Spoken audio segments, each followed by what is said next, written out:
বিএনপির ভারপ্রাপ্ত চেয়ারম্যান তারেক রহমানের সহধর্মিণী ডাক্তার জুবাইদা রহমান বলেছেন, জিয়াউর রহমান এবং খালেদা জিয়ার উৎসাহ ও অনুপ্রেরণা আমার মতো অনেক শিশু কিশোরের জন্য পাথেয়। তিনি জিয়াউর রহমানকে নিয়ে একটি কবিতা আবৃত্তি করেন। জিয়াউর রহমানের জীবনের নানা দিক নিয়ে আলোচনা করেন জুবাইদা রহমান।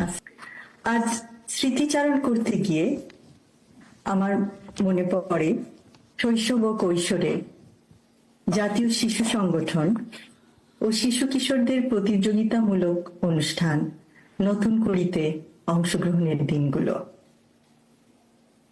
সেই দিনগুলিতে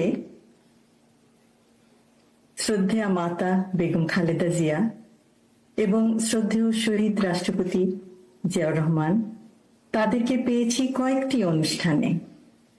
তাদের উৎসাহ, অনুপ্রেরণা আমার মতো আরো অনেক শিশু কিশোরদের চলার পথের পাথেয়। আজ জন্মবার্ষিকী উপলক্ষে তার উদ্দেশ্যে একটি কবিতা উৎসর্গ করতে চাই।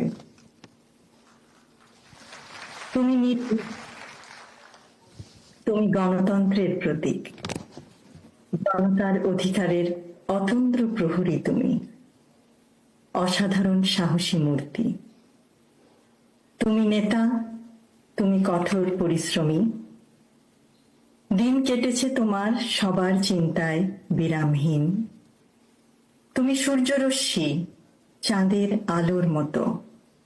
তাই আজ বহু দূরে থেকেও আমরা তোমার আলোয় আলোকিত। তুমি বিদ্রোহী, তুমি আশার আলোয় আরোহী। তুমি বিজয়ী, তুমি মৃত্যুঞ্জয়ী, তুমি স্বাধীনতা। VOD Bangla news desk.